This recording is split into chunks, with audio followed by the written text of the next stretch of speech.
let me bring in our hypnotist, Marshall Silver. It's Marshall Silver, ladies and gentlemen, the world's fastest hypnotist.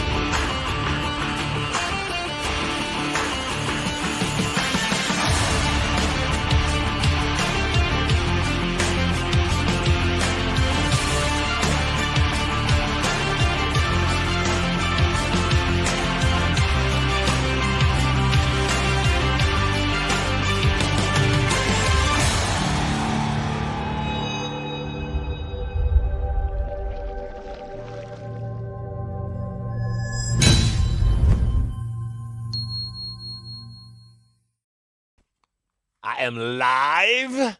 I am definitely live. And by the way, I put my money on the Seattle Seahawks, so I got lots of cash to give away. Now, much to my wife's chagrin, because we met in back on the East Coast, we met in New England, and she's a Patriots fan, and I've always been a Patriots fan. But we sat there last night watching the Super Bowl, and my wife said, "What do you think is going to happen?" And I said, "Look, just so you know, I'm rooting for the Patriots, and the Seahawks are going to win. That's just what's going to happen. They're going to win." And sure enough, they did. So I got cash to give away. If you're brand new to the show, it's real simple. All you got to do is call 1-877-SILVER-1. That's SYLVER-1. You don't have to do the dash. And you'll be able to be screened. If the question's cool, we'll put you on the air. And every single person that goes on the air, every single one of them, gets $100. And if you referred somebody to get on the air, you get $20. So it's cool. If you're an affiliate marketer, a part of our Inner Circle family, and you have Turning Point tickets that you can also give to the folks that you refer to the show, guess what? When they show up at Turning Point, you know me, I'm a machine. I'm going to inspire them to come join me for additional education, and you're going to make 25% commission on every single person you referred to this program that comes to Turning Point and then buys from me. What's 25%? Well, I don't know. Sometimes it's $20,000 on an $80,000 purchase. So, yeah, 10 people could take care of your whole year. How does it start? Tell them all about Marshall Silver live right here, live on the program. I'm excited to be here today. We've got a guest that I have been wanting to have on the show for a while. She is a superstar, and I'll get to her in a moment. Before I do, I like to start the program off with some topical content, just chat about what's going on in the world. So obviously Super Bowl happened yesterday. And huge controversy, big controversy of people not agreeing with Bad Bunny, not liking Bad Bunny for a lot of reasons. And we keep switching out. Is that camera battery going bad? Okay. So at any rate, little challenge in the studio. We're in testing mode here in the studio. So if we're having a challenge, bear with us. We're working it out so that when we have 1 million simultaneous viewers, we don't have these kinds of challenges. So at any rate, Bad Bunny, halftime show yesterday, no surprise to anybody. A lot of people were up in arms. A lot of people didn't think it was right to have Bad Bunny as the halftime show at the Super Bowl. Now, to put it in perspective, at least from my perspective, the Super Bowl is one of the top viewed events of the year. Second to the Olympics, I'm guessing, second to the World Cup and some other events. But the thing that makes the Super Bowl unique is the Super Bowl is definitively American, the United States. Now, obviously, Bad Bunny, he's American, he's Puerto Rican, and Puerto Rico is a part of the United States. He's American. And so some people weren't happy with the idea, though, that Bad Bunny would be the number one act on the Super Bowl because, number one, he has repeatedly and publicly said he hates America. So people didn't want to support him because he said he hates America. And it's American football. It's not football because that's soccer. It's American football, which is American football. And it's called American football because it's American. So he has said he hated America. And then the second thing was he had told many people in repeated interviews, you better learn Spanish because I'm not speaking any English at the Super Bowl halftime celebration. We're a melting pot. But English is the primary language here in the United States. And then finally, he wears a dress, which, again, I don't care what anybody wears. A lot of my Nordic friends and my Irish warrior friends wear kilts. And I don't know if they wear anything underneath their kilt because I don't want to check. And one time I checked, and I said, when I checked, I said, oh, my God, it's huge. And my friend said, grab it again. It'll grow some more. I guess that joke is not played out right if you don't deliver it properly. At any rate, so the skirt didn't bother me at all. It bothered me that he was anti-American. It bothered me that his lyrics are all in Spanish, and they made a big deal about the fact that Kid Rock was going to be headlining the TPUSA event, and that he has some fairly sexual lyrics in his music, which he does. I mean, I've been a Kid Rock fan forever, and he does. Some of it's just completely outrageous, would never let my kids listen to it. But they didn't point out that Bad Bunny, if you actually translate his lyrics from Spanish to English, it's massively profane. It's almost, most of the lyrics are of a sexual nature. So again, no judgments at all on my part, because here's the point that I wanted to make about this. It appears to me that the left, when they don't like something, they protest. They throw big fights about it. And so when a lot of conservatives said, we're not watching the Bad Bunny halftime show, we're just not going to watch it, a lot of people started saying, oh, you're the same people that probably wanted separate drinking fountains for blacks and whites. Is that why you're not watching it? Because you're a racist? The left, when they're not happy with something, they tend to attack. They don't tend to do something different. They tend to attack the people that have a different opinion. They throw rocks. They burn down buildings and cars. They bring guns to peaceful protests.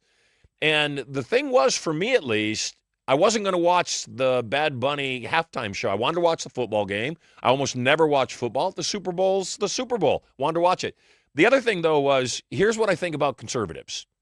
When we're not happy with something, we don't attack the people that don't agree with us. At least I do my best not to. I certainly attack morons, and I'm guilty of that, and I'm doing my best not to do that. I pray every single day to be given the strength not to address the morons that I see posting absolute baloney. But what the right does, what the conservatives tend to do, and what most people did yesterday, was we voted with our attention. We voted with our wallet. We just said, no, you can have your Bad Bunny halftime. We just don't want to watch it. And so I did, and a lot of my friends did. We tuned into YouTube, of all places. Not a network, not a national or international broadcast platform. We tuned into an online platform, YouTube. We tuned into an online platform. So to just kind of put it in perspective, Kendrick Lamar last year, 2025 Super Bowl, had 100, and I think it was 35 million viewers. The anticipated viewership on Bad Bunny was about 122 million. Turning Point USA on the YouTube stream, not to mention the other places it was streaming, but just on the YouTube stream, there was about 5 million. It fluctuated 4.6 up to 6.2, so let's call it 5 million. Now, Bad Bunny probably still had, because it was the Super Bowl, and a lot of people didn't know about the Turning Point USA program. They didn't know where to find it. It wasn't on any other channel. It wasn't advertised. The show still pulls in about 5 million viewers on YouTube, let alone probably another 2, 3, 4 million elsewhere. Now, it doesn't seem like a lot. 5 million compared to, say, 120, 100 million doesn't seem like a lot. 5 million eyeballs is 5 million eyeballs. Do the math anywhere you want. Check out any kind of media stream. Figure out what the monetization on 5 million eyeballs is. It's $100 million. So if you watch, so there's a kind of a interesting video. If you were watching the Super Bowl yesterday, and we did, we watched the Super Bowl, changed it over to YouTube, watched the Turning Point USA event, and then when it was done, switched it back to the YouTube or to NBC and watched the Super Bowl. Roger Goodall, the commissioner for the NFL, who was the final decision maker for approving Jay-Z's selection of Bad Bunny for the halftime show. There's a video shot of him when they come back from the halftime show. He looks stressed. He looks quite stressed. And again, not a big deal in the realm of things. We all watched an alternative show. We don't care what you watched. If you wanted to watch a guy in a skirt that hates America, that's your opinion. That's your choice. We could care less. Doesn't change our lives at all. But we didn't watch it. And 5 million of our friends didn't watch it at the same time. Plus, I bet you there's some people that just tuned out of Bad Bunny altogether and didn't tune into Turning Point USA. They just didn't watch anything during that time because a lot of people don't because they just didn't care either way. But the bottom line for all of this is conservatives vote with our wallets. We just buy other stuff. We just say, hey, if we don't like what you're doing, we're going to buy something else. And my belief, we're not talking about a shut down the entire economy on a Friday. No, that's stupid. Oh, let's protest Trump's tariffs by not buying anything on a Friday. Let's go blackout to protest the ICE, agents arresting criminals. Let's just protest and not buy anything. There's not one retail store in the world that in their heart of hearts thinks shutting down their store and not making money for a day is going to make any difference in the world. It's not. But if I just quit buying Starbucks because Howard is a left-wing woke commie, then that's the way it is. If I stop watching Robert De Niro's movies because I'm just sick and tired of him calling Trump every single name in the book and going off on him to degrees that, my gosh, no sane person would. You can tell me you don't like Trump. Okay, got it. But I'm not watching any more Robert De Niro movies. And frankly, I used to think he was a remarkable actor. I still think he's a fairly decent actor. I just can't stomach him anymore. Which brings me to the next point, the second thing before we dive into the content on today's show. And I pray you dig this program. I pray that, maybe some of my rants or what I talk about might open up your mind, because in my opinion, that's the best way to protest anything. Stop giving them your business, including me. If you think I'm a moron, don't ever tune in again. Don't buy another one of my seminars. I mean, I find that hard to believe. I don't think that's ever going to happen. But if it did happen, all I can say is, I understand. You should vote with your wallet. That's what we're Americans. We do American stuff, and American stuff is voting with your wallet. But here's the other outrage that happened last week. I know you saw it. Donald Trump released a video on Truth Social. When I came across the content, all I came across was an associate of mine who claims to be anti-racism, posted a picture of the Obamas on monkey bodies. That's all I saw. And there was a big uproar. Oh, my God, Trump's a racist. And he posted these pictures of the Obamas in monkey faces. Now, when I first saw it, frankly, yes, I thought that couldn't be Trump. I mean, that is kind of offensive. And then, though, I did a little research, and it didn't take very long, took just a heartbeat, to find out that wasn't what he posted. What was posted was a parody video, frankly, from a long time ago. It wasn't just created. It was from years ago. And it wasn't created by Trump. It was created by some outside entity that just wanted to make fun of politicians in general. And so the video that was posted had Adam Schiff as a pencil-neck giraffe. It had Kamala Harris as a turtle. It had all sorts of other politicians. And then, of course, it had Trump as the Lion King. People were in outrage. They just said, oh, my God, he's a racist. He posted this picture of Obama, or this video of the Obamas as monkeys.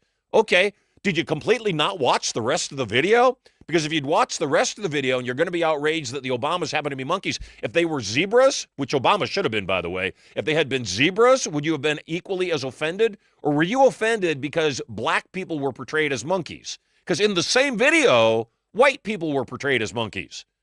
Okay? If you were upset, you're the racist. That's my point. For 10 years, we've had to tolerate meme after meme after meme of Donald Trump on the body of an orangutan, Donald Trump's face on the body of an orangutan. And you thought that was okay. Why? You called it political parody, which I would agree it is. I don't have any place to get upset. We have a First Amendment so people can do really stupid things, and stupid things have been done for 10 years. But when Obama or the Obamas or anybody on the left, especially the Obamas, though, when they get lambasted, when they get parodied, suddenly it's a major issue and the whole world has to stop and we're going to impeach Trump again. I'm all for decency, but I'm also all for things being fair. I'm also all for things being equal. And things aren't equal right now, and your uproar and your anger just amuses me, for one. Speaking of amusement, the guest we have on today's show, I love this woman for so many reasons on so many levels.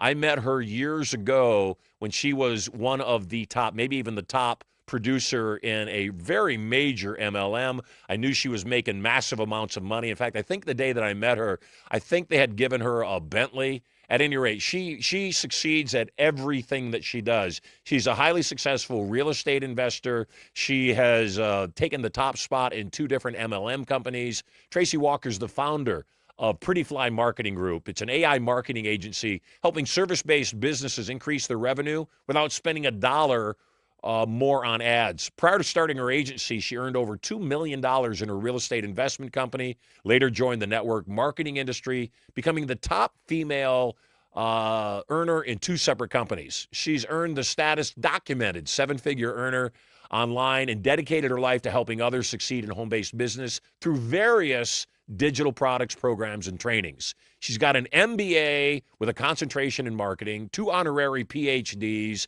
in humane letters, and is a proud baseball mom of her handsome 11-year-old son and baseball star Josiah. Please welcome to Marshall Silver Live my great friend, rock star Tracey Walker. Welcome home, friend. Thank you, Marshall. It's such a pleasure to be here. I am so glad to have you with me. You know, you and I have a lot in common. We've lost a lot of friends over the last 10 years. We probably, I think I may have lost more even recently, but I understand Well, polarity, so I'm okay. yeah, and that's what I want to, one of the reasons I wanted to bring you on. Obviously, you're a major success story, and I want to share your major success story with people for a lot of reasons. Number one, again, I'm not racist. I'm not sexist. It's just a fact that being female, it is harder to make a lot of money in a man-built world. And being any race other than white, it's harder in the United States, at least, to do what you're doing. I'm on the other side of the spectrum. I'm everybody's fault. I'm the old white rich guy. So everybody's against me. They expect me to be, have certain stances. But you're a beautiful, conservative, black, female entrepreneur in America.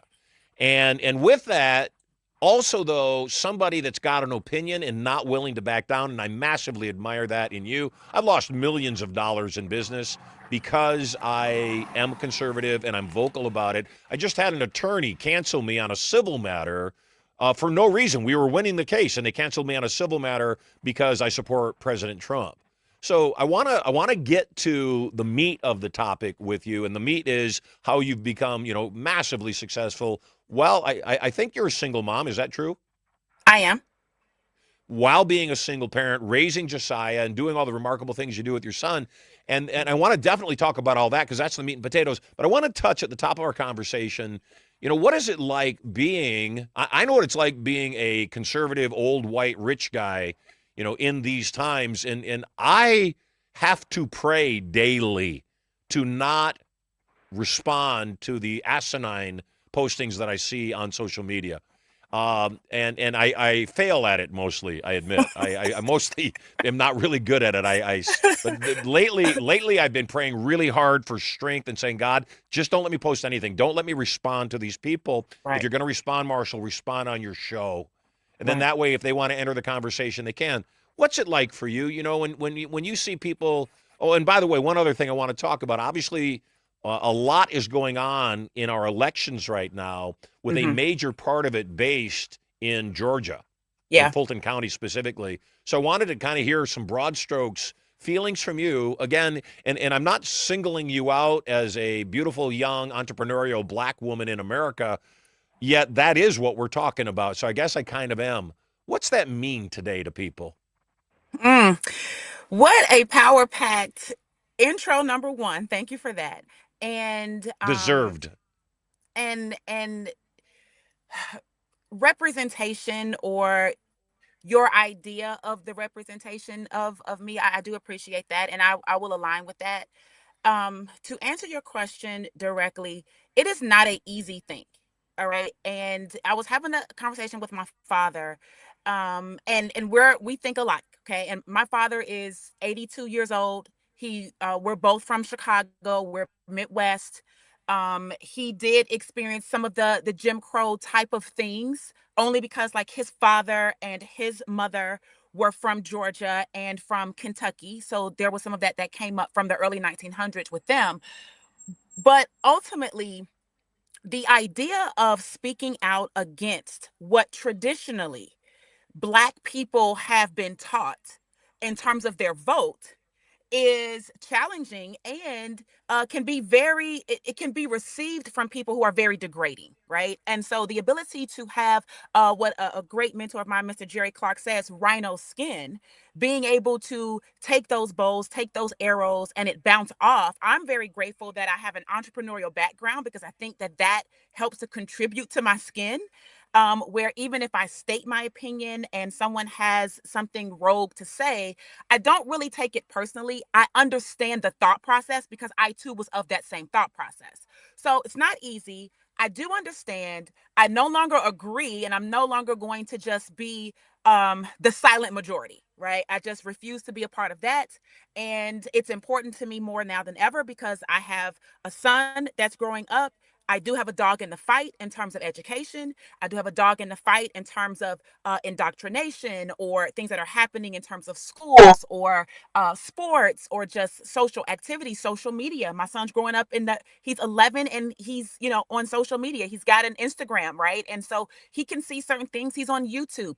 I'm grateful that we talk about a lot of things, right? But I don't want to go too far with it, but from my perspective, it is very important that I stand strong on what I firmly believe. And ironically, I feel like I grew up in a conservative household. We can talk more about that, but for some reason, we were taught to vote. I think the opposite of what we were taught, how to live, and I find that incongruency kind of the turning point for people. No pun on words, turning point.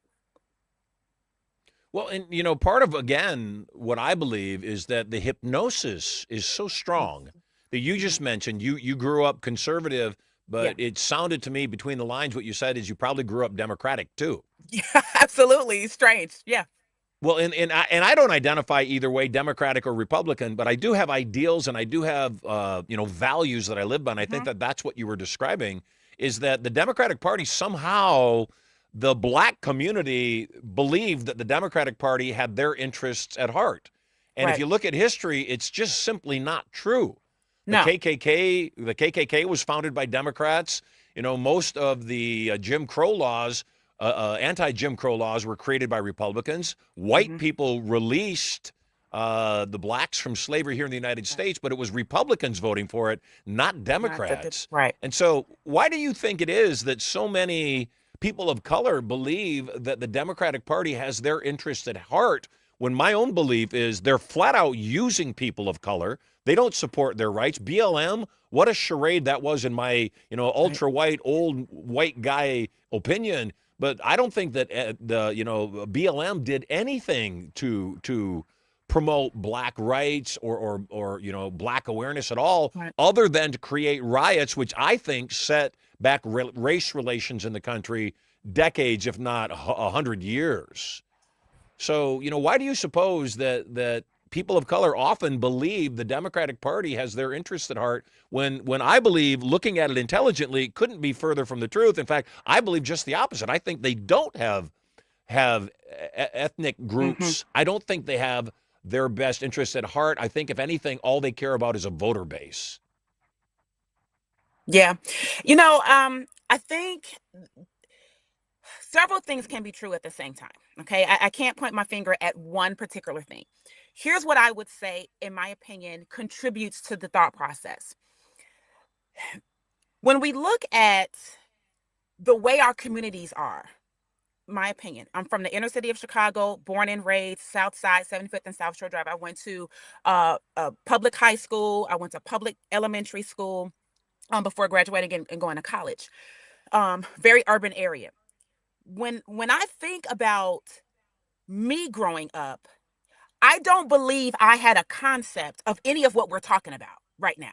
I did not, right? It was just I grew up, I had my friends, I went to school, I played sports, I played on the did pom pom. I did the things and I didn't know any other way. I'm sorry, that's the school, but the bus my son just came back from a field trip. So I'm at the school already, Yeah, so I can be I'm here. glad the bus was moving and not you. I thought you were moving for a second. I went, oh no, this is not going to No, work no. out well. I'm sorry for the distraction, but so I personally did not have any idea that any of this was going on in any capacity, right? It did not really strike me, Marshall, to even consider it really until the second Obama presidency. Okay. That's when I kind of clicked it. That's kind of when it clicked for me. The first one, I was like, hey, we got a black president. Let's go. We did it. Jumping up for joy, right? And I was in the ideology that yes, someone who looked like me, right? And who was like young and charismatic and, had some swag to him. Like, this is the president, right, that we can all be excited about. I didn't care about the policy too tough, right? I didn't really know what he was putting, what he was signing into bills. I didn't know about executive orders too tough. I didn't know about a lot of the different agendas and the things and the lobbyists and all the people that go behind, right, the choosing of a president. And after some things took place, I started asking questions. Okay. I started asking questions, and I started asking questions like, well, why are things changing so rapidly? I didn't recall there being a lot of racist type of things being said when I was growing up. But all of a sudden, the person who I thought was supposed to be bringing the unity, it seemed to be so much more discussion out in the open about racist, or you're gay, or you're this, or you're that, right? And then the gay flag. And I don't care personally what people choose to do in their personal life. I guess my question was, well, why is all of this stuff needing to now be so far out in the forefront in terms of what you're doing in your bedroom? That was for me. Okay. And I'm trying to ask, well, nobody cares who I would sleep with. I don't care who you sleep with. It could be a man and woman, right? People sleep with all type of random crazy things. But to now we need to have all of this additional rights. And my impression was, but we already have the rights. You, as a human, you already have the rights. So that was kind of the time for me when things started kind of questioning. Now, speaking with my dad, trying to understand what was the thinking, because they were the adults at that time, it was primarily, and we're from the North, right? It was, from what I understand from him, it was primarily, an understanding that because Black people were able to start voting more kind of regularly. There were some Black people already voting in other places, but in certain areas they were not.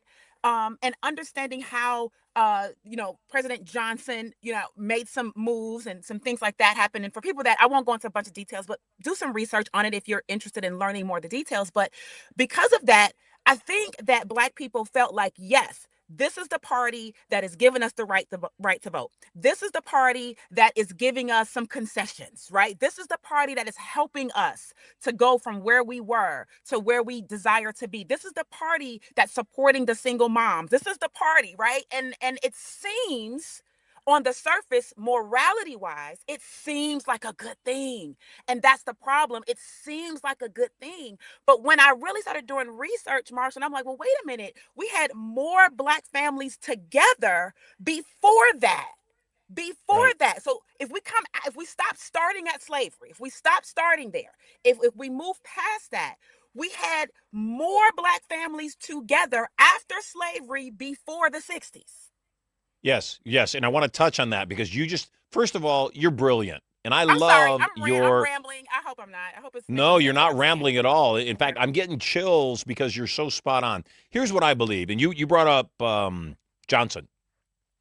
You brought up Johnson. And Johnson was famously quoted as saying, if we give them enough subsidies, welfare, food stamps, and all the above, we'll have Black people. He didn't say Black people. We'll have Black people voting Democratic forever. And I think that what you just hit on was not only the thing that sucked a large number of people of color into the Democratic Party, because they thought the Democratic Party in the 60s, they thought, my God, somebody's finally caring for us. Yeah. They're finally giving us these handouts. They're giving us, this welfare. They're understanding our plight. But what they didn't realize, and what the Democrats definitely, it's their number one play in their playbook. If you give people enough free stuff, then those people will just vote for you, like what you just said, regardless of platform or standing or what they support. And I think what happened in the midst of all that was that people started getting welfare. And I know I love my wife, and I don't think you've ever met Erica, but if you watch my social media posts at all, you can tell how much I adore my wife. Best decision I ever made in my entire life. She's also the first person of my 3 wives. I was married twice before her. She's my partner. She's my absolute partner. We share everything. And I love her, and I would never dream of divorcing her. But the other reason I would never dream of divorcing her, it would be too expensive. And my life would be too hard.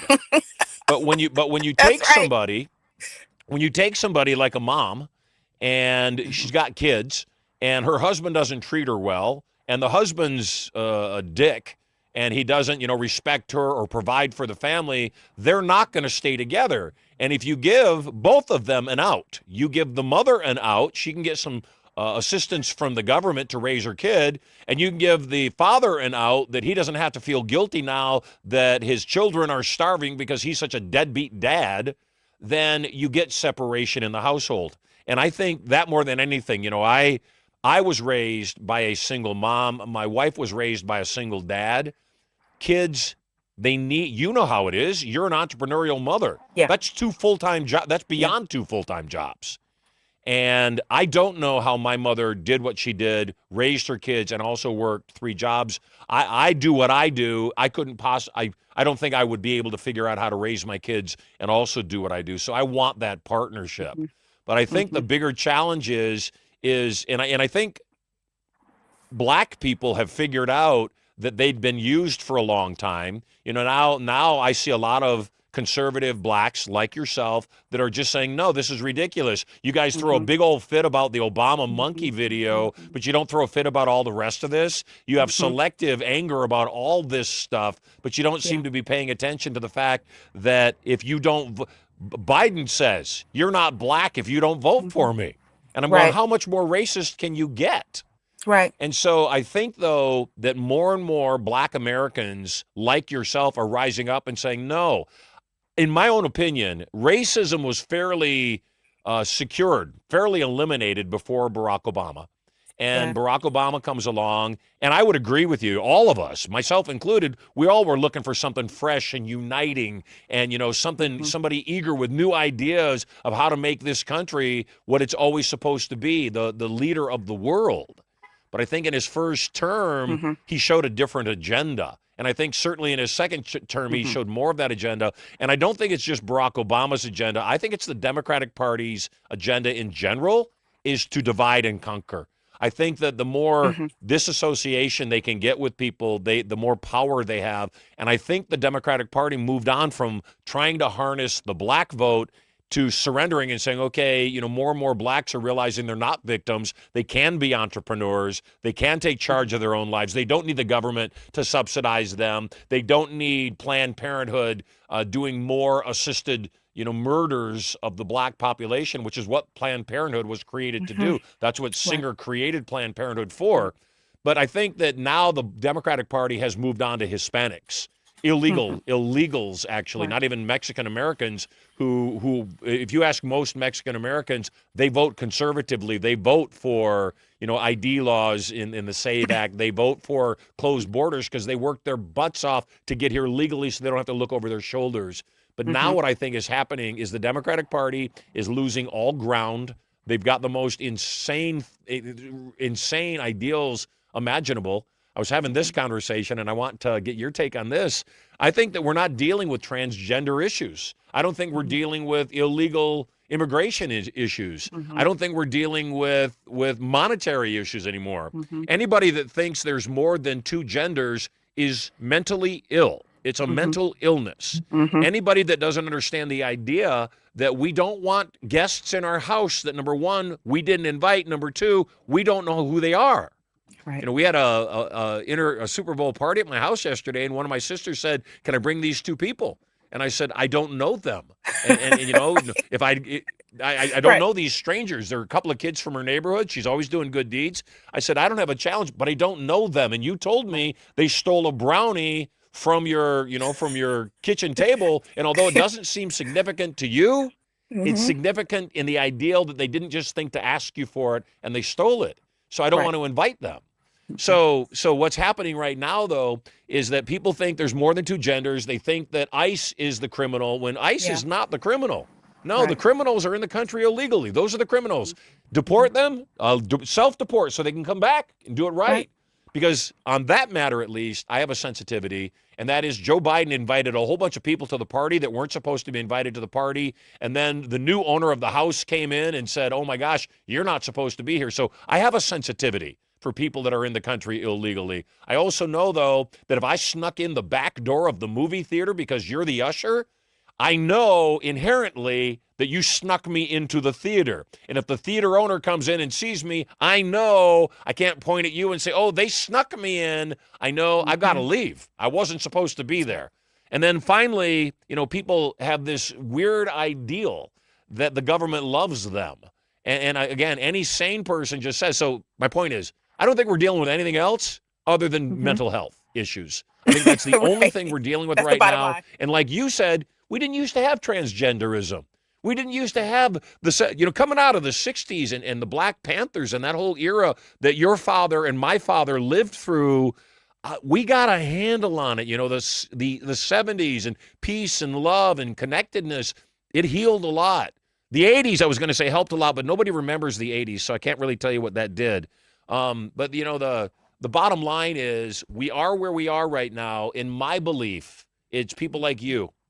It's people like me willing to lose business and speak the truth that are going to make – I don't convince anybody on social media. You don't convince any of the morons. I saw one of your posts recently where somebody was just ripping into you. And one of the things I admire about you, and I'd like to learn it from you, is that you're always peaceful in your response, yet firm. And I tend to just say, you freaking moron, what the hell? But you're peaceful about it. It might be those PhDs you have. Well, I do have a business degree, right? I do have a bit of diplomacy. I attempt, right? Now, sometimes people go a little too far, and I'll either just block or whatever, because I am a human. It is just, it's ridiculous. Yeah, of course. I wanted to just point out a couple things. Shoot, it was so much you said there and I should have been taking notes listening to you. I think that if we talk about immigration, right, or illegal immigration, I think it's very, very, very important that people hear the words coming out of my mouth, right? I don't think that most Americans have any issue whatsoever with the ideal and the legal aspect of immigration or immigrating to the country, or if you want to go immigrate somewhere else, you got to follow their rules on how you can be a part of their country and live there and whatever peacefully.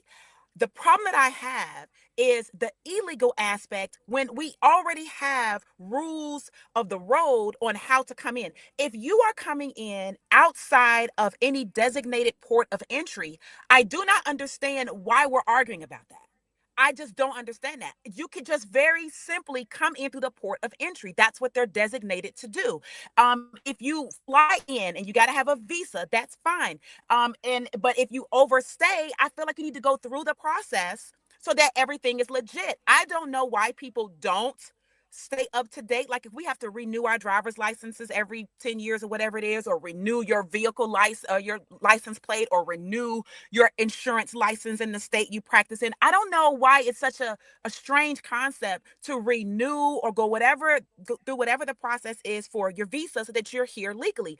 People that are coming in illegally, I don't understand why we are trying to say that we have a problem with the people, or why we have a problem with the children, or where we have a problem with their language, or that no, we don't. The problem that we have is that there are other people that are trying to follow the rules. They have been on the waiting list for years, and those that are here in the country that went through the process actually don't like it that the other people who are also immigrants are not following the process. So I don't understand the psychology, Marshall, behind it. So when you talk about a mental health thing, I do question what has caused us to not be able to think rationally, where we act and overreact with all this emotionalism. I'm not saying don't be emotional. I'm saying we make decisions off of emotionalism. And if they can get us to be emotional, you talked about the clip of the animals, the Lion King parody or what have you. I found it so, when I first saw it, right, I did have a friend post, I didn't even know anything about it because I had just posted the other day about Biden. This was pre the Trump situation.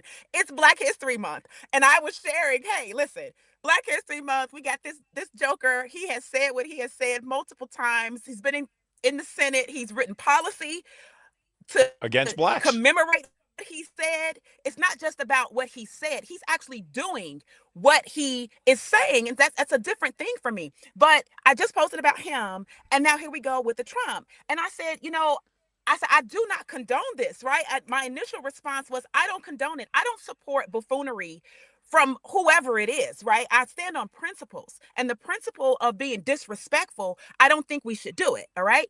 But Agreed. like you, something said, yeah, but there's no way that POTUS Because went on Trump's to not his, racist. He's just there's not, he no doesn't like the way Obamas, but he's he not went on. racist. There's no way he went on there and posted just the Obamas as monkeys, right? That can't be. So when I finally saw the entire video, which was about the fraud and things like that taking place, I said, we skipped a whole minute of what the real point of the video was. We skipped a whole minute, and we literally just went right to 1 second at the end. Now, it doesn't make it right, but when you investigate it, and listen, you're a wealthy man, you're a busy man. I just don't see certain people in certain aspects, in certain professions, at certain levels, doing a lot of the day-to-day tasks like posting on the social media. There's no way you can convince me that POTUS is physically on his phone typing it out. If you want to believe that Jesus had scribes, okay, back then when he had plenty of time. He had plenty of time. He didn't have all this stuff going on, and people wrote down what he said. Why is it that you want me to believe that the most powerful man in the world, the free world, is literally posting manually himself?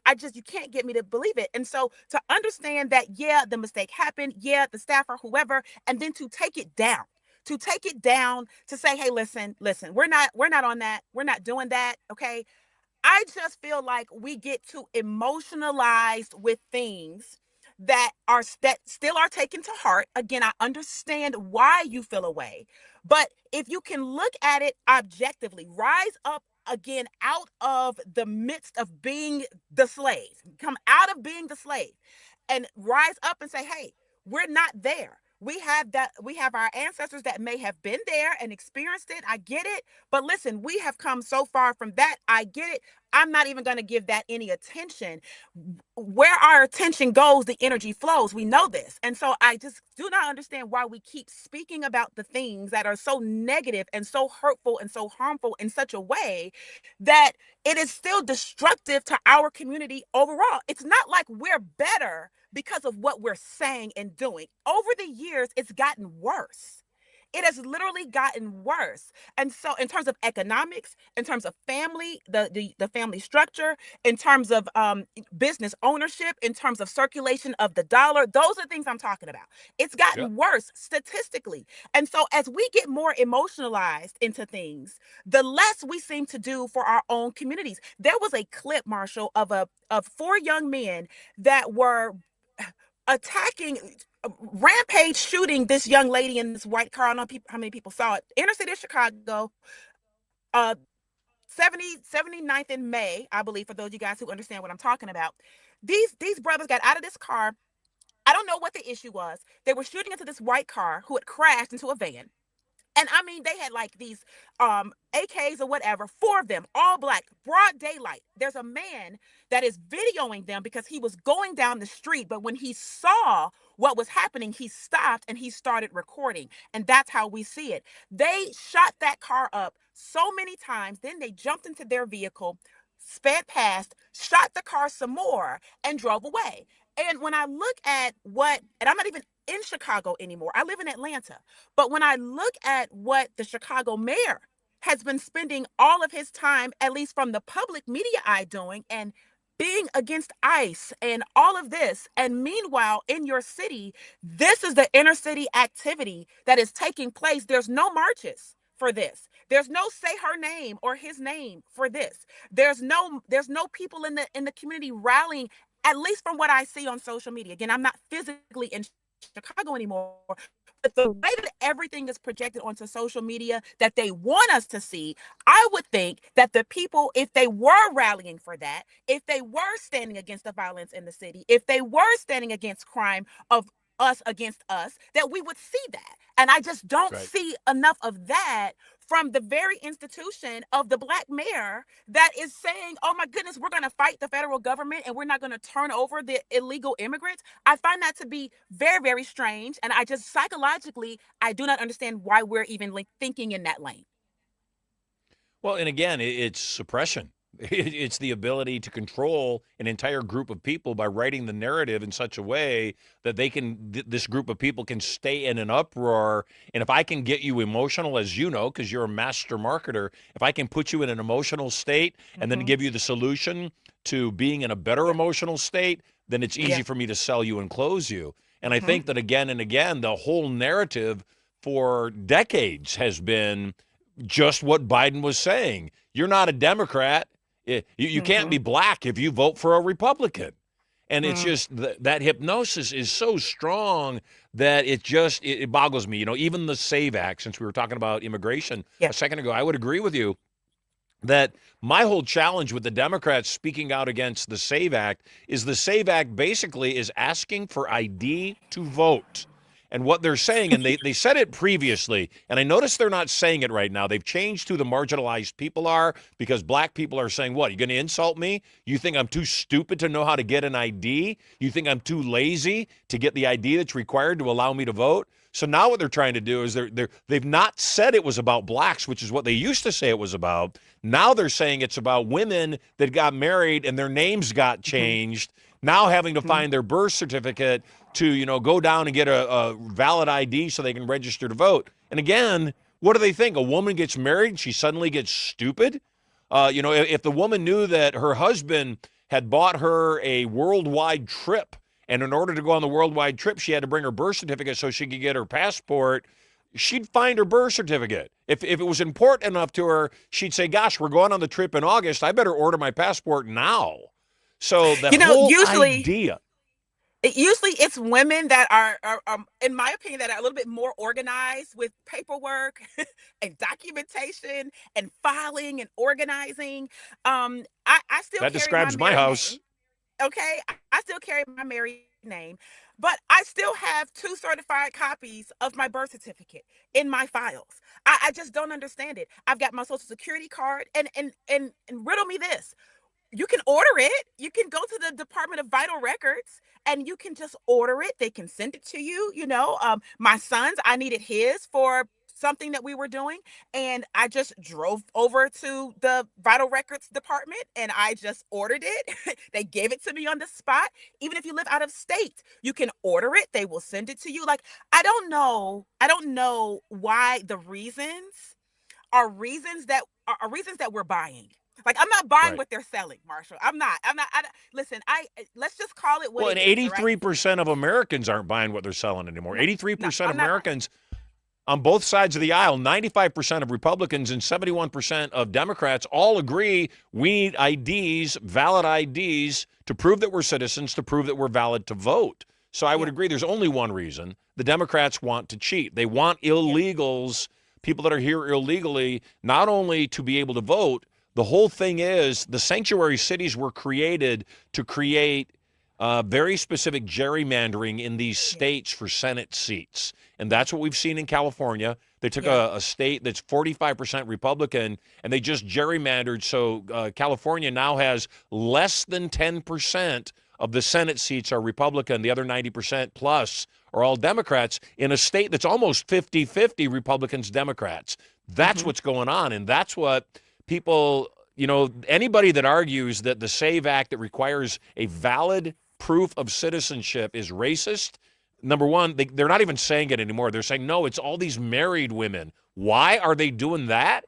In my opinion, it's white, middle-aged, single, libtard women that are doing all the protests. They're all the ones attending the BLM or the Antifa. It's middle-aged, white, leftards. And that's who they're appealing to. You changed your name. Your husband cursed you. Now you're divorced and you're single. And now President Trump just wants to rub it in your face that you changed your name for a man, and now he's not going to let you vote. I think that's the emotion they're playing on right now. Yeah. So it's something, enough's enough. Two things. Yes, sir. We're not buying it. So thank you for letting me talk about all that, because I really haven't had a chance to talk about what's going on with friends like you that might have a substantially different perspective, yet still be sane. Because I think that's the challenge we're dealing with right now. It's got nothing to do with issues. It's got nothing to do with men and women's sports. Anybody with half a brain knows they're called women's sports because they're women. Yeah. That's why they're women's sports. And now I don't know if you've seen this lately, Tracy. They're trying to say, what do they call it? Cis. Trans athletes have no advantage over cis athletes. When I saw the term, I had to ask my wife, what the hell is a cis? Well, it turns out that a cis woman is a woman. So trans women have nothing over women, is what they're basically saying. And again, that's not the argument. The argument doesn't matter. It's women's sports. Keep your dick out of it. Forgive me. That's how I feel.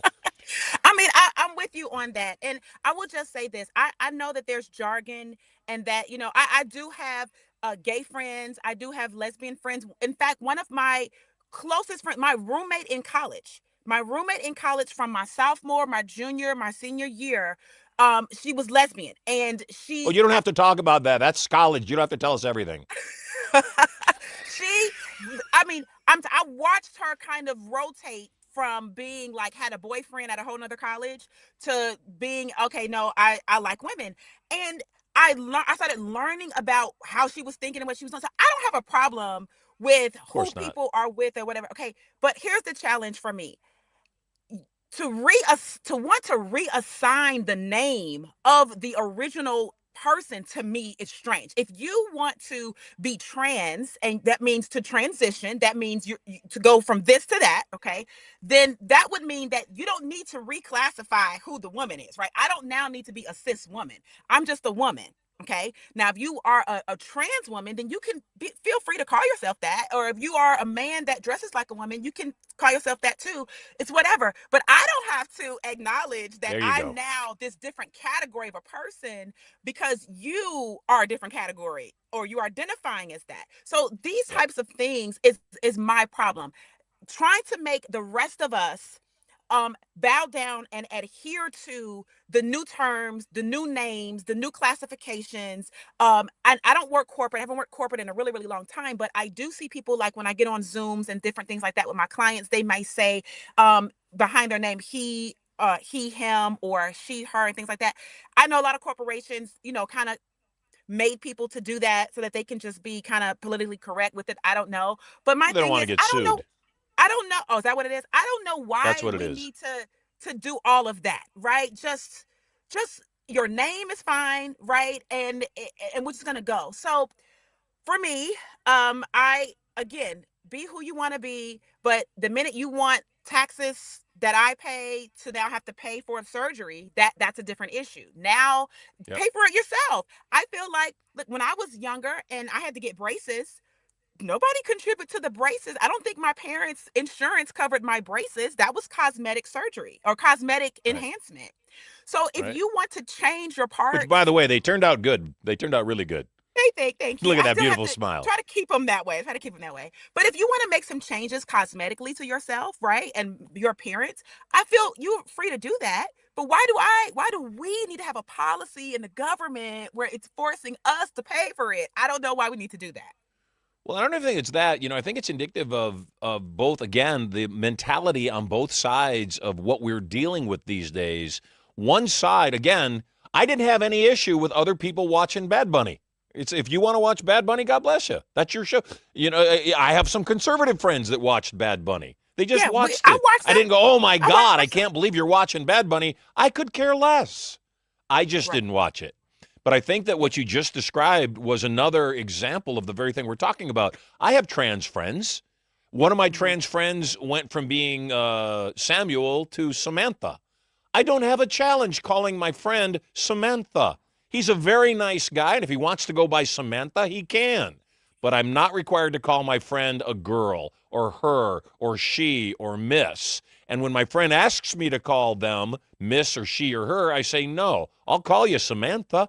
I won't disrespect you. If calling you him or he or is a disrespectful thing. Every time I address you or talk about you, I'll just call you Samantha, because that's not changing your gender. I'm not required to step into your neuroses. If you want to live there, that's your option. Comes with your consequences, your benefits if they do, but it comes with your consequences for sure. And one of the consequences of doing that is your friend Marshall isn't going to call you a woman just because you have a woman's name as your first name.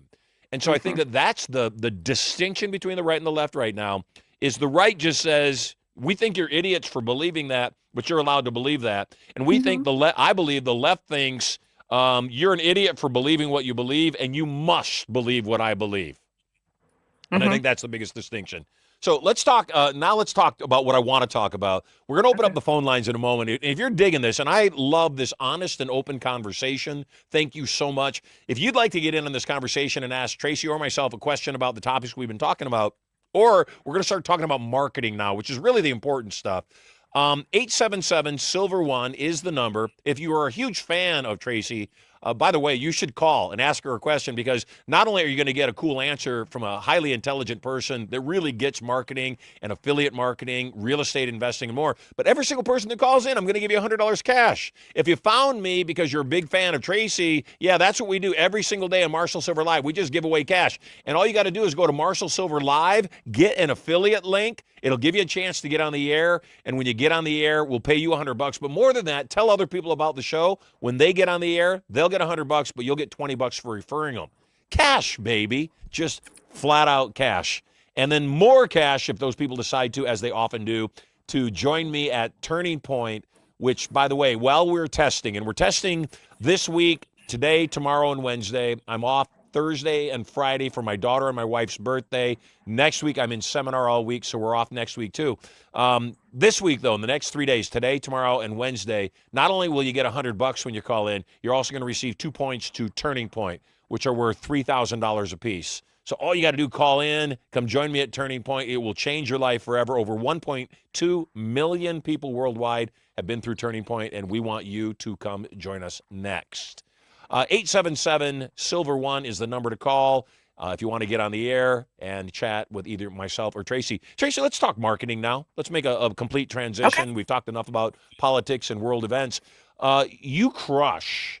What are your basic ideals of why you do well in marketing, and what's your approach to marketing in general, and what are you selling these days? Yeah. Well, my general approach to marketing is authenticity, right? I'm more of a personal brand type of marketer. I don't, and of course, coming from or doing a lot of network marketing, I would leverage my personal brand to sell the products or to sell the services. And so I'm really, really big on authenticity. I'm big on principles. I'm big on things that people can understand very simply, right? If you can take a complex idea and break it down so that a new person that's wanting to market online or in the digital space can grasp it, that's kind of my take on it. So I'm an educator, I'm a teacher, and I'm a person of being your true self, right? So that's kind of what I build on.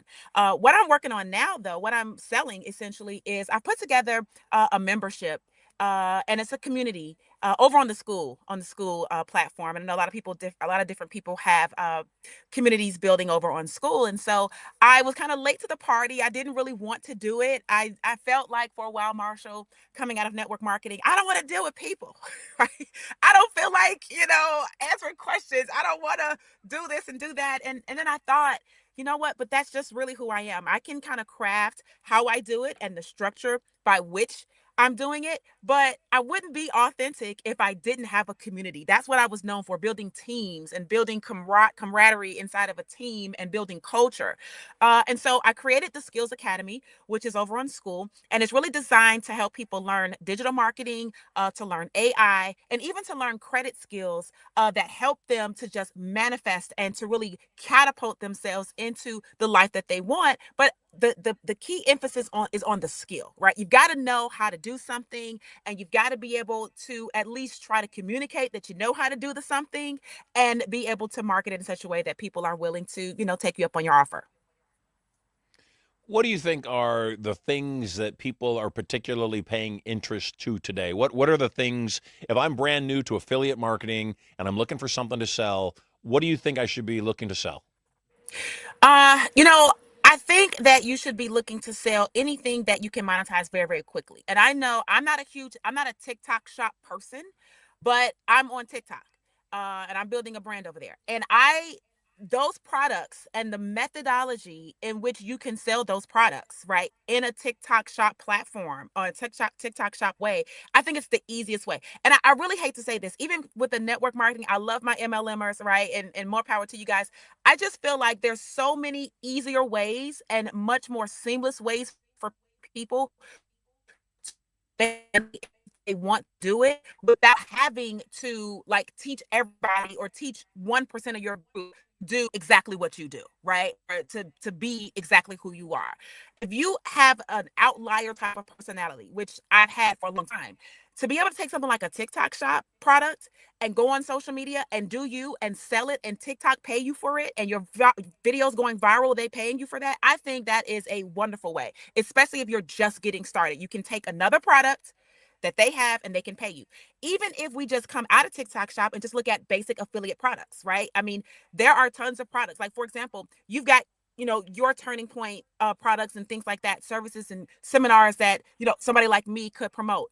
I could very easily put that into a bio on Instagram or in my link tree on Instagram or a beacons or whatever, and go onto TikTok and do what I'm doing and make money because I'm talking about marketing, or I'm talking about hypnosis, or I'm talking about being better with your money or attracting more money. Anything that's related to what the ultimate thing is I'm selling, you could use social media to do that, and you can just put the affiliate link in there. So even if it's just a regular affiliate, I think that's hot right now. I think TikTok shop is hot right now, and I also think AI and using AI to do it, right? That's kind of where I am. I'm tired of being Tracey on the camera all the time, right?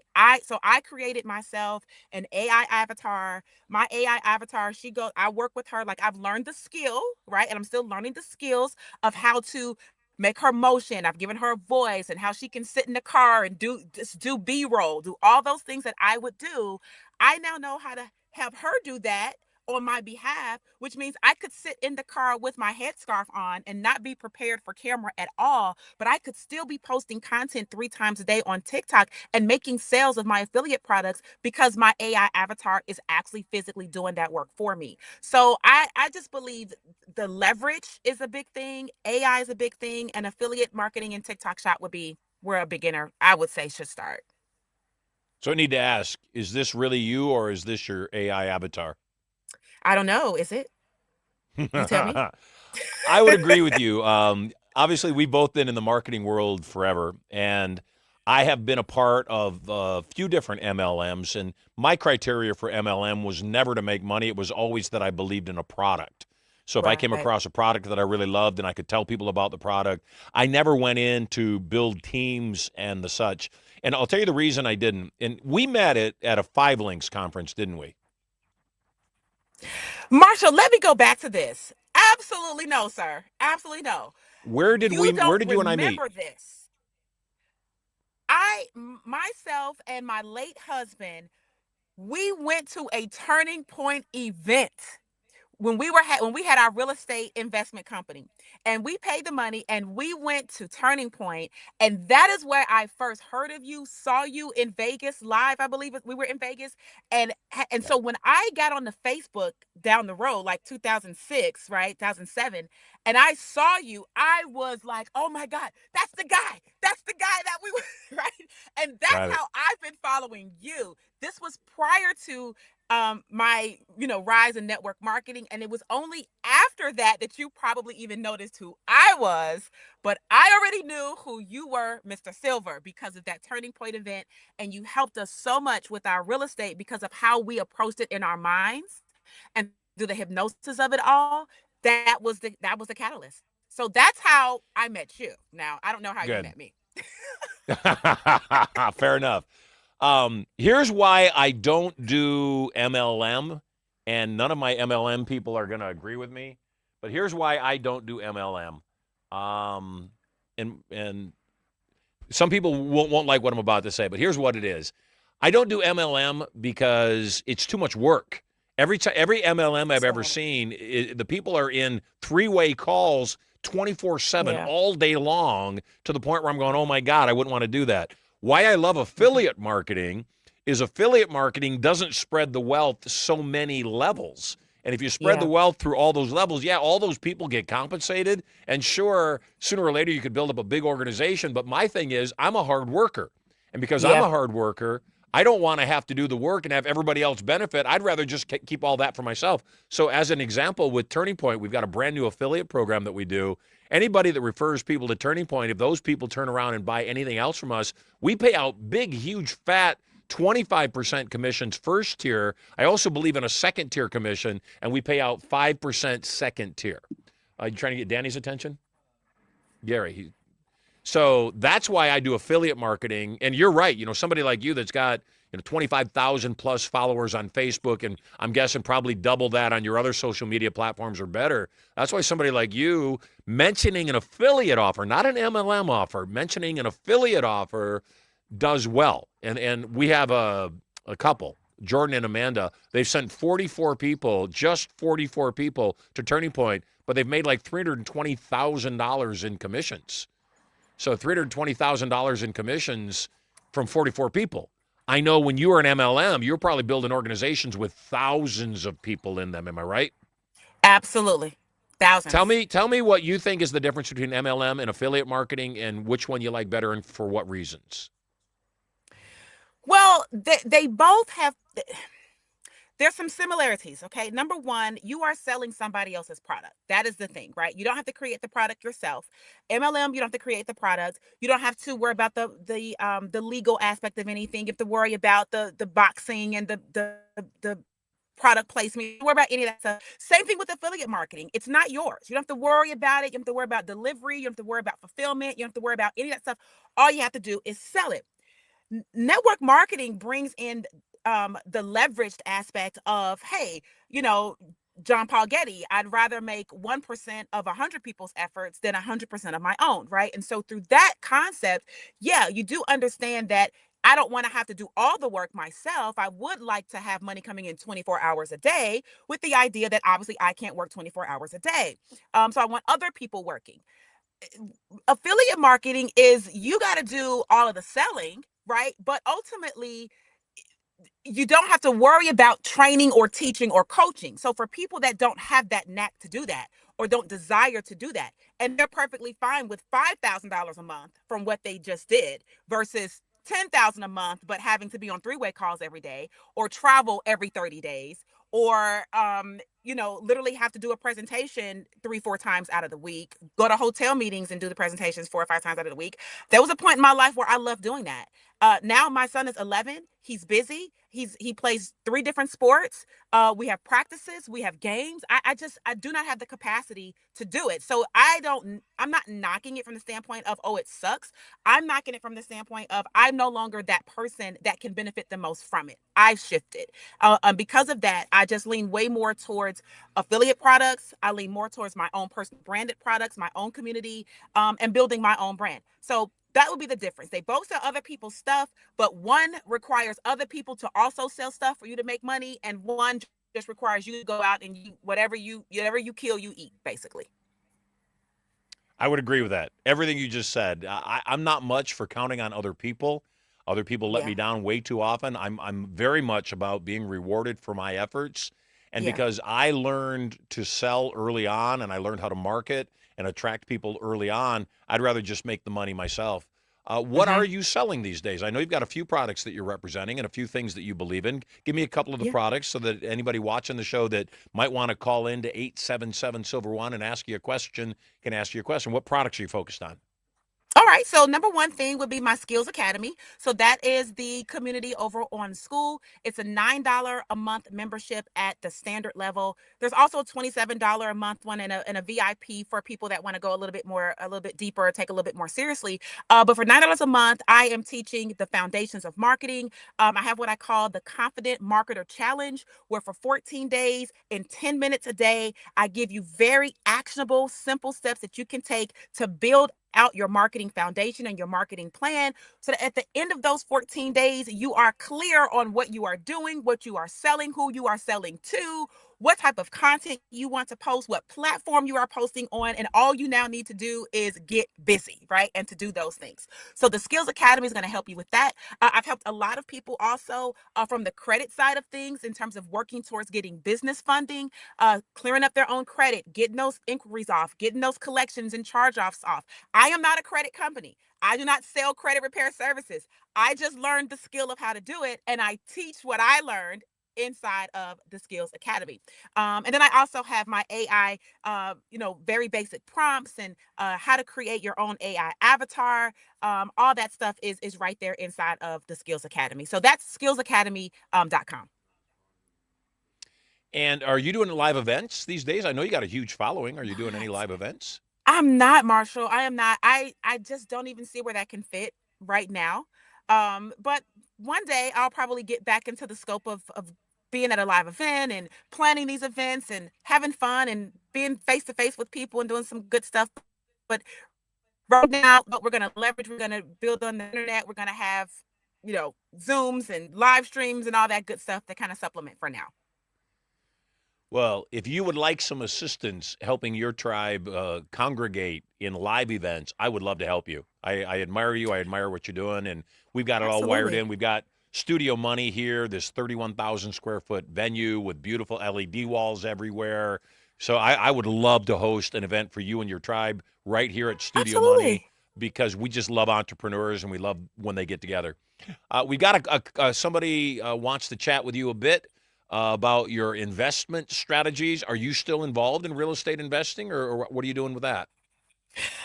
Back I do not invest in real estate the way that I did before. Back then, we were primarily working with pre-foreclosures, and we were Hmm. doing a lot of loss mitigation work and helping people to, pull their homes or to sell their homes and so that they didn't have to foreclose on them. And so I'm still very keen on distressed properties, and distress doesn't necessarily mean it looks horrible because we focused on $1 million homes, multi-million dollar homes, people that just had different types of things. Marshall, you talked about, hey, listen, hey, nobody is trying to build up their whole life and then get divorced and all type of stuff, and then now you got to give up half, right? So Right. there's lots of situations like that: death, divorce, beautiful homes where it just wasn't affordable, loss of job, change of job, and we would do that. So I still have that skill set. I do kind of play around with it, but I am not big on that. I am focused primarily more on my digital marketing and working online. Well, something's working. You're driving a Maserati, so something's actually working really well. It's So, working. It's working. You know what? I am ready now for my Maybach truck. That is what I'm after now, Marshall. So I am working. I need to get a hypnosis session for me, but I've been working on that. So that's what I'm bringing into the realm next. well, I've been driving a Maybach for the last 4 years. They're awesome cars. I love them. I think I'm about to upgrade to the Rolls-Royce Cullinan. I think that I'm going to get the Okay. Rolls-Royce SUV. Yeah, I've been looking at it lately. It's pretty. It's silly. It's ridiculous. The biggest value of the vehicle is the Spirit of Ecstasy hood ornament. I mean, that really is the biggest value. There's no way the car's worth $600,000, No. but to put that on my hood, I actually was thinking about maybe just getting a Cybertruck and just planting one of those Spirit of Ecstasies on the hood. I think that might Oh, work too. mix and match, mix and match. Why not? Hey, we've got a caller calling in. Her name is Donna Bellicera, and Donna's calling in from North Carolina. She's got some questions regarding cryptocurrency and investing, and just kind of your opinions on that. Donna, welcome to the show. Thank you. Happy to be here. And Donna, just by being on the show, I know people don't grasp how easy this is. Just by getting on the show, you get $100 all to yourself. Yay! And it'll be sent over to you. It'll be Zelled to you by the end of the day. So it's that easy. And then you tell your friends about it. They call in. They get $100, and you get 20. So Wow, pretty cool thing. good. Well, you're calling in from North Carolina. How'd you find out about the show? Well, I follow you on Facebook and known you for quite a while. So, I just love what you do to help people. We love people. That is for sure. So what's your question for myself or for Tracy? Well, I just wondered, with the uncertainty of the market at this point, do you think it would be safe to invest in something like H bar or XRP or something like that, just to have an investment in crypto? Marshall, that's a before, Marshall question. Okay. yeah, and I'll answer that. And if you have any input, Tracy, you can throw it in. So you said something on the very end there, and I always, as you know, Donna, I'm a hypnotist, and I look for Yes. tells. And you said something on the very end of your comment. You said, yeah, what should I invest in? Just invest something in crypto. So I want to start with that. You shouldn't just invest anything in crypto. No matter how popular it seems to be or how all the kids are doing it, you don't want to do that, number one. Number two, my opinion about cryptocurrency is cryptocurrency, a lot of people think it's a good place to play because it's cryptocurrency and it's not the fiat currency that this is. Right. This, I can hide underneath my mattress. Now, cryptocurrency, I can hide in cold storage underneath my mattress. I can. The challenge is, in order for me to spend cryptocurrency, I got to plug it back into the internet. The second I plug it into the internet, it is, I don't care what anybody says about the blockchain. It is online, it is digital, it is hackable. And so cryptocurrency is not safe, number one, not like people think it is. And, tell anybody that lost their password, tell anybody that their account got hacked, and it's not cash under the mattress. I like cash under the mattress, not necessarily cash. And I'm not telling you where I'm storing my gold and silver bars, but I'm telling you I'm storing them. But here's the second thing that I want everybody that's watching this, especially you because you asked the question, digital currencies, you're not betting on the value of the currency. It's not like a stock that even has any value behind it. Mm-hmm. All it has behind it is hypnosis. All it has behind it is psychology of what people think it's worth. And unfortunately, other than Bitcoin, because Bitcoin was one of the first to market, other than Bitcoins, and we had somebody last week, Merlin was on the air, Rothfeld was on the air, and Merlin was talking about all the what he called garbage coins, and it's all the pump and dump coins. People come out and they do the crap coin, or they do the spike coin, or they do whatever coin they do, and all they're looking to do is kind of like a pre-offer on a stock. If I think I'm getting in before the stock goes public, pre-public offering, I think I'm getting into a good position. So I might buy some as a risk of going from 6 cents to $6. Mm-hmm. But I also know that 6 cents might end up being zero fairly quickly. Right. In fact, the odds of it being zero are probably 9 to 1, 9 out of 10. And so what should you be investing in right now? The simple answer is nothing. Absolutely nothing. Bitcoin is up and down. I see that it's doing okay today. It's at 70,000, but what was the peak? 120? 125. Right, yes. So you got an asset right now that's taking a big hit.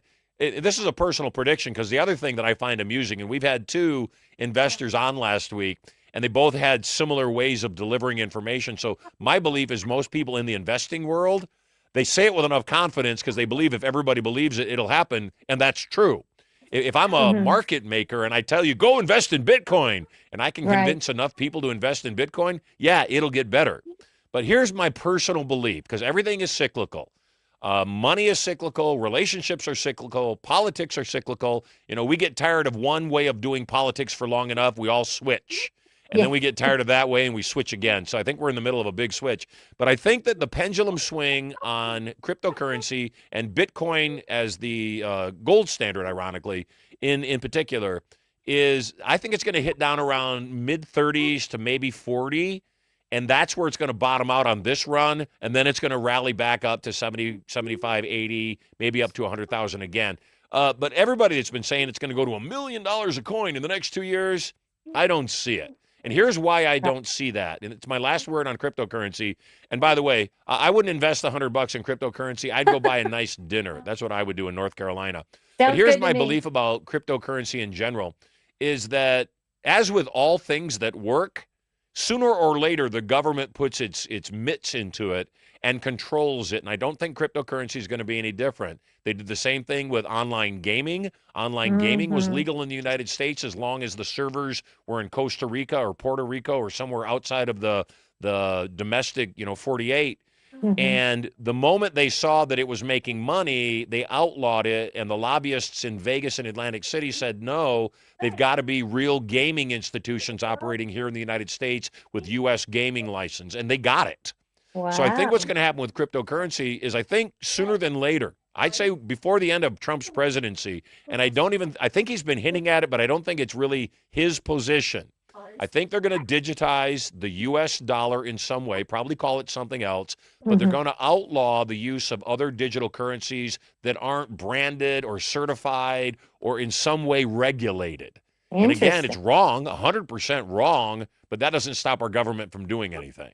Exactly. So my belief is that's what we're going to see, is we're going to see regulation on cryptocurrencies that are going to confine a whole lot of people from being able to do anything. And the challenge is a lot of people are going to get caught with coins that have no intrinsic value, just like we're watching fiat currency diminish in value right before our eyes with no control.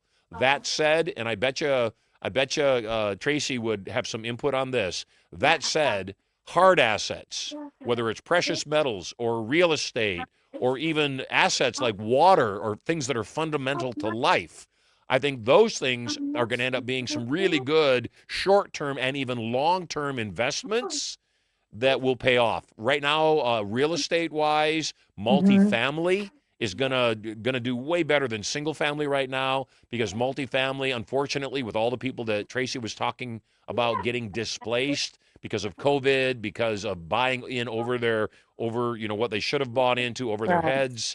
I also think commercial real estate, we're seeing it right now. We're seeing commercial real estate being bought for pennies on the dollar. We're seeing big, huge office buildings that no longer can fill up their office building because everybody's staying home and working. Those are going to be converted into multi-use, probably residential, retail, and a little bit of office sprinkled in. We're going to see malls being repurposed into residential. And ultimately, commercial real estate, multifamily real estate is going to do well. And I think single-family properties are going to see a hurting over the next 5 years. Wow, interesting. So was that useful to you? It was, thank you. And I'm also thinking about investing in some silver. Yes. So silver, here's why silver is such a good investment. And I don't mean to exclude Tracey from this. I pray our next caller is going to ask some questions about marketing for Tracey. But here's what people don't understand about silver, why it took a big leap. I bought a substantial amount of silver at $30. And I held on to it. When it got up to 115, I said we should sell a position because I have a feeling it's probably going to peak at around 115, 120, and probably go all the way back down to 60. And so I sold a bunch at 115. Sure enough, last week, I didn't look today, but last week it was at like 63. So now I can take that money that I took out and rebuy it at 63 and keep my profits. Oh, nice. And so that's what you kind of want to be doing, is not necessarily look at the value of cryptocurrency or even precious metals. What you want to do is see what are the sheep doing. Here's why silver ultimately is going to outperform, not be more valuable than, yet outperform in value from where it is now to where it will be, is silver isn't as much of a precious metal as, say, platinum or gold. Silver is an industrial metal. And because silver is an industrial metal, it's used in chip manufacturing. That by itself is going to bring silver. I believe silver eventually is probably going to hit, I think silver is probably going to hit high hundreds, if not $1,000 an ounce. Oh, yeah. And I'd say that's going to happen within the next 3 to 5 years because of AI and because of the massive amount of computing power required for all the AI. And what Tracey was mentioning earlier, if you're not involved with AI right now, it's going to be like you don't own a smartphone. It's going to be like you don't have internet access. If you're not taking a look at AI and AI's implications into your personal life, let alone your business life, it's going to be like you don't have any internet connection from a year ago. Wow. Interesting. Yeah. And apparently Donna has no internet connection right now. See, that's how bad it is. That's what it is. So we're going to let Donna go. Thanks for calling in, Donna. Glad to hear from you. Thank you. And we got a couple more people that are calling in, attempting to get on. In the meantime, you can go ahead and release Donna Sterling. Tracey, what's the best thing what's the thing you've made the most money on in your career? The most money I've made the thing I've made the most money on is real estate. That's where I made the most money. And was It's it a because never of what we were ending. talking about? Singular transactions made a substantial amount of money. Was that why you made more money with that? We could create equity. We could create equity because we were negotiating debt, right? So we could take a keep it easy, $1 million home, and let's say somebody had an 80/20 mortgage on that, and they went into foreclosure. We could get that 20% down to 10, or 10% overall, right? So let's say they had a 100,000. I mean, yeah, 100,000 on there. We could get that down to 10,000, right? We can get that down to 10,000, or 20,000. We get that down to 2,000, right? And if we could create that, and then we could get that 80% mortgage, we can get that down like 65%. So we were creating a lot of equity, and we did not have to oversell. We didn't have to overprice housing. So we weren't taking the market up with this inflated cost and causing the market to crack and bust. No, we could still sell really nice, beautiful properties under market value. So they would sell fast, but we would still make $100,000, right? $150,000 from one transaction, right? And we could do three of those in a month, right, and do that consistently over the year. That's where the money came from. So I would say over when I look back, I made the most money doing that. I made the most money on a product I created in 1994 called Passion, Profit, and Power. And it was a single idea that once I did the idea and I put it into the marketplace, in the first year, we did $120 million in sales. And then since then, we've done, I think it's up to around 300 million in sales on the product since 1994. So over the last however many years that is, 32 years.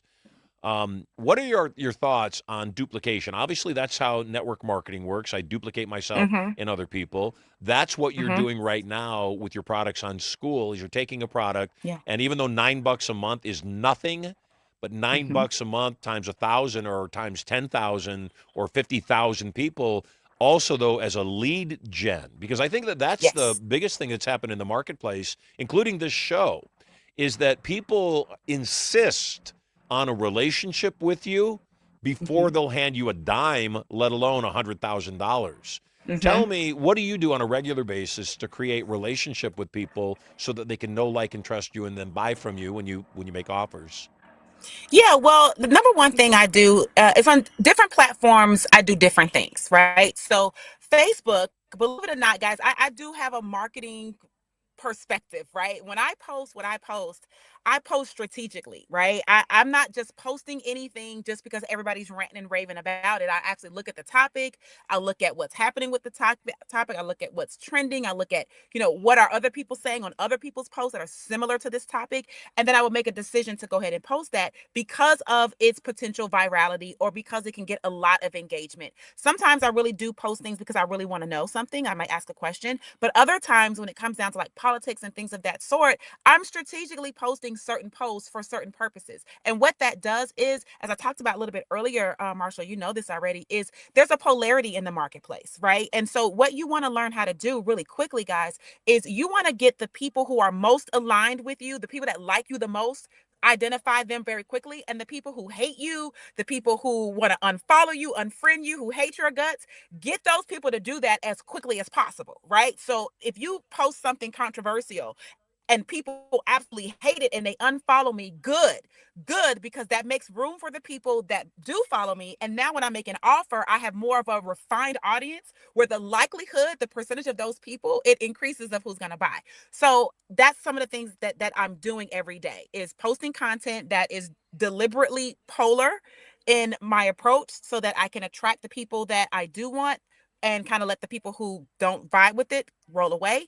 And then on like places like TikTok, I'm doing more short form content, which is more along of just kind of highlighting some of my expertise, highlighting marketing principles, so to speak. I have a TikTok account where I'm doing a lot of scandals. I haven't done it in a little bit because I've been playing with some different stuff, but I look at different scandals, like with the let's say the Somalian scandal going on in Minnesota, right? I took that and I was breaking down the marketing behind the scandal. So it's Pretty not brilliant. I mean, controversial, it's political. fraud, but it's pretty Yeah, brilliant fraud.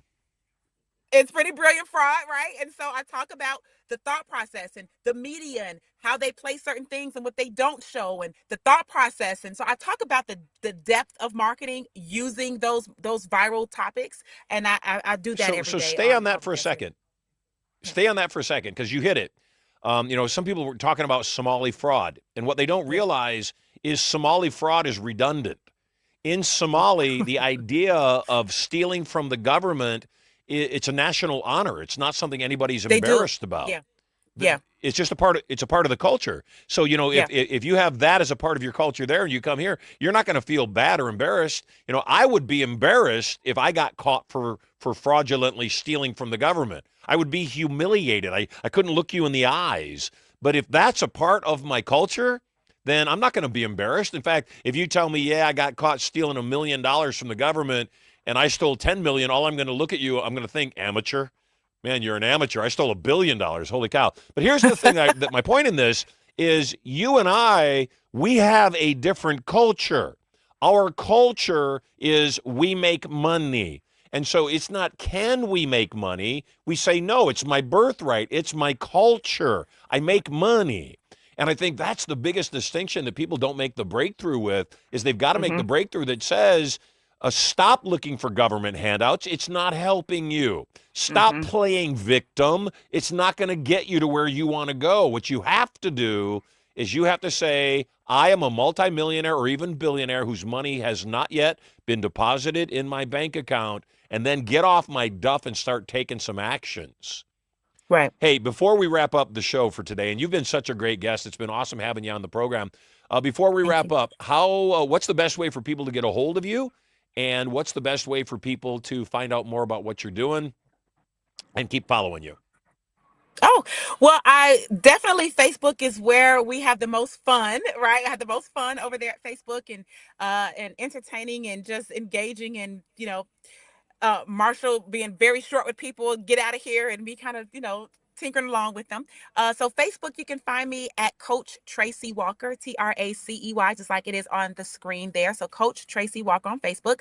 And primarily, I invite everyone to come hang out with me inside the Skills Academy. I do have a free 7-day trial, right? And before it even kicks into the $9. So you get to hang out and test the content and a lot of the material that we have and built with our community. There's people there. And if you decide that you want to stay with us, then it will convert either to $9 or $27 a month. But you can come hang out with us at www.theskillsacademy.com. And skills has a Z at the end, not an S. Skills with a Z, academy.com. Awesome. Tracey Walker, you are a rock star. Your boy Josiah is just kicking butt. I see him all the time, just doing remarkably well. I always tell people, you want to see the quality of a human being, show me their kids. And you're clearly a high-quality human being. So good to see you again in person. I look forward to seeing you at a Turning Point. It's been way too long. So, maybe we do something special for you and your whole group, all your followers, all the people that love you. Maybe we do a special thing inviting those folks to come out and join us for Turning Point very, very soon. I'd love that. That would be amazing. Let's talk about it for sure. Let's make it happen. You are loved. Take care, Tracey. God bless. Hey, I'm Marshall Silver. You are totally loved too. And so glad to have you with me every single day, Monday through Friday, when time allows. We are here at Marshall Silver Live. It's not like a normal podcast where we shoot it and then you can go download it. Maybe you'll watch it later. Maybe you won't. Pretty much, if you miss it live, you miss it. So make sure you put it on your calendar that 10 a.m. every single day, right here on this bat channel at this bat time, we're not only changing lives with conversation, controversy, but we're also giving away boatloads of cash. Just like our cash recipient today, Donna Bellasera, won $100. You too, all you got to do is call in, but you got to call in while the show is live. If you haven't gone to marshallsilverlive.com yet, go to marshallsilverlive.com right now. Register for your account. It not only gives you an opportunity to call into the show, make your $100, it also will give you an affiliate link so you can tell your friends about Marshall Silver Live, especially if you're a part of my Inner Circle family and you refer people to the broadcast who then in turn come to Turning Point. Guess what? You'll also receive a 25% commission on anything they buy at Turning Point. So Marshall Silver Live can make this your biggest and best and most millions year. So take action now. We'll see you tomorrow at 10 a.m. On tomorrow's show, I'm going to break down how you can sell anyone anything at any time. I'm going to talk about hypnosis, hypnotic selling, hypnotic influence, and so much more. Coming up on the show on Wednesday, Pastor Ryan Gass is going to come and help explain to this Christian with questions why the heck I should believe anything in the Bible. So that's coming up on Wednesday. Excited about that show, too. Make it an awesome day. I'm Marshall Silver. You are totally loved. Celebrate life, and I'll see you soon.